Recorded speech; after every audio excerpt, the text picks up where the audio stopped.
What's up, YouTube? Today, and cheers, we're looking at some knives because it's summertime, and I want you guys to be well bladed. So please consider appendix carrying something that makes sense, and that is something that, depending on the season, the handles are going to be larger or smaller. The Bradford knives handles are great. I like the bulbousness of it. I like that they're very grippy. This is G10. This is micarta. Another big thing, I'll come back to the knives. This guy, the Tech Lock, is much better than the button slidey guy. It's just way better. It's not going to come undone. The small and bulbous nature of the handles will keep them from printing as much while you carry them.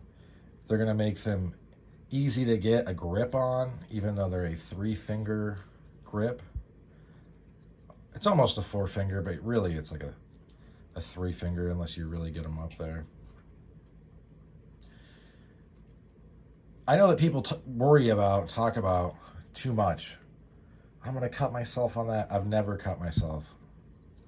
And I've carried this one, I don't know how many days, like well over 3 months, probably more than that. I can put a lantern on these if I want.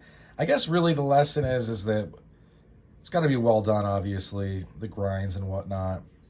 These grinds are specifically made to make the knife stronger. This have a false edge, and then this great saber grind and AEBL steel. This is M390, but the shorter handle's got to fill up your hand and feel like these are contoured so well. That's what makes the knife so popular.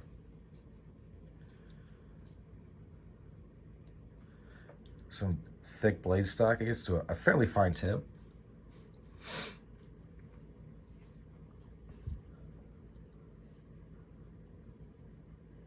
And I get that these are old news, but you know, it's one of those things. You can catch these on eBay. You can catch these on the secondary, although most people aren't selling them. It's more like, the distributors get some that don't move and they sell them on eBay. I just think that these are still a very valid option if you stack them up against Very Good Knife Company. The Very Good Knife Company Mustang is different. It's a clip point, it's an aggressive clip, and it's EDC-Every. The handle's a little bit longer. It's like a broomstick handle. It is micarta. I like the handle a lot. It's just a larger knife overall. I would say that it's about that big. And even though it doesn't seem like that much, when you're moving around a lot and just in a t-shirt, it is what it is. I mean, it's where I live, I can carry basically whatever, and I have a weapons permit. But, you might want to keep it on the down low depending on what's going on around you, is all I'm saying. These just make great EDC appendix carry knives. Appendix carry, one of the better carries in my opinion, especially for defensive stuff, because somebody's coming straight at you, which, I mean, if they're not, maybe you're getting ambushed, you're just done. But you can easily, if you ever seen a cop do this, they'll push with their left hand and get their hand on their piece. Well, you can push with your left. You're making space, and you probably already have this out. And if they lock up with you or come back for, you can defend yourself. You don't want to have to do that. That's like a last ditch. You're not wanting, I don't think this tip would survive a self-defense encounter. This one might because it's more snub now, which means kind of stronger. But these are just some really nice options, in my opinion. And because of the way the knife industry works, it's kind of like the fashion industry, embarrassingly, where they show one thing, move on, they're done talking about it. They're never going to come back. They're never going to be like, oh yeah, I carried this for 6 to 8 months and maybe even longer, and snapped off, and got it reprofiled. I've cut a ton of stuff with it, and it's awesome. And I get that, like, selling a knife, it does really, you know, require that you're doing a certain way.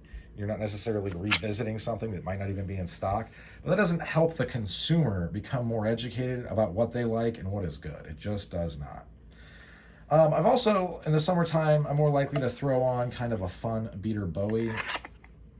This is the Quartermaster from Ontario Knife.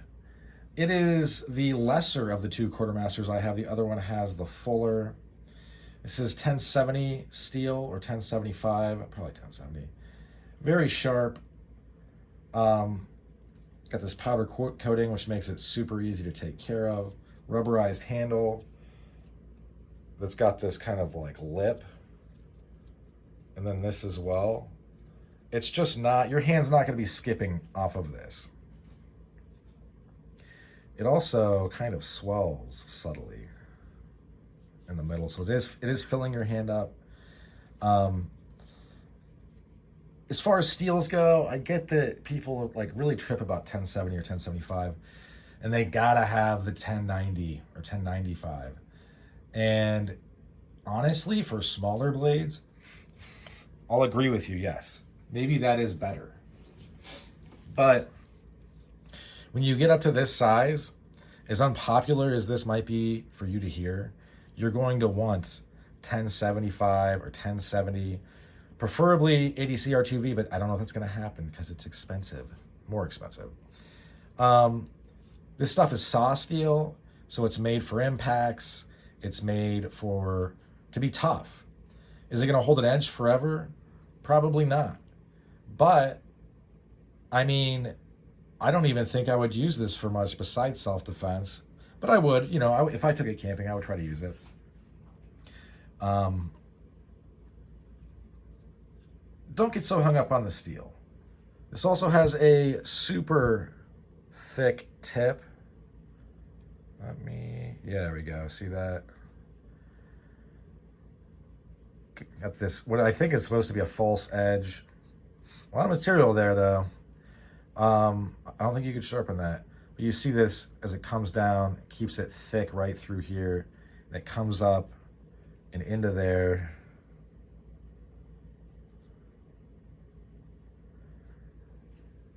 So this is a super sturdy knife. I'm assuming it has a rat tail tang. I'm not going to be batoning with this. I'm just not.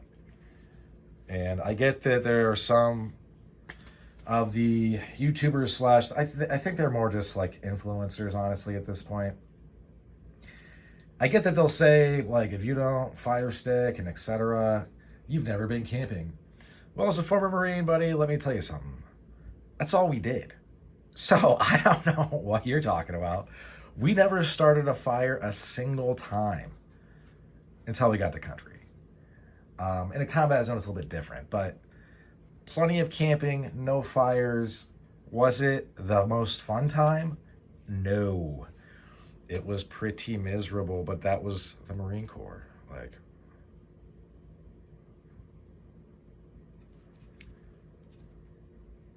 so yeah, busting back out the Ontario knife stuff. This is an eBay sheath. I like how well done it is. This is an Ultike clip, one of the bigger ones. It's got like steery tension. Put my belt through that. And then what I like about this a lot is that it has a decisive click in. It's just very well done kydex. It is like a neat pattern on it. So yeah, 2 small knives, 1 very big knife. And I just feel like in the summer, you have more access to your belt. So for me, it's like take advantage of that access. In the winter, you've got stuff on. So it's harder to get to the stuff on your belt, in my opinion. I think that's probably just fact. And it kind of dissuades me from carrying bigger stuff in more urban environments. And I live in a city, and in the wintertime, I'm not really going out to the woods. You know what I mean? So yeah, I wanted to retouch on these things. Granted, you can get both of these for sure. This will be a lot harder to find. and it'll cost too much. So just look for something similar. You know, look for if you can't find one, look for a USA made shortish Bowie style knife, which is, I guarantee you, going to cost more. I paid like $80 for this, if that. So yeah, it is what it is. Summertime is here. It's not going away for a few months, and then it'll be fall, obviously, unless something really bad happens. But keep these options in mind, and your carry should shift a little bit with the situation, with the season. I'm not saying you got to go buy a bunch of knives or whatever, or buy expensive knives. No, that's not what I'm saying. I'm just saying that if you're a little bit more advanced into the hobby, like, it makes sense. Right now is the time to kind of rotate stuff and make it a little bit more concealable up around your front, like appendix. And now you can start using stuff in the back. I put this off of my right kidney, basically. But yeah. That's about all she wrote for this one. Thanks for sticking with me to the end. Hope you folks have a good rest of your day. Cheers. Bye now.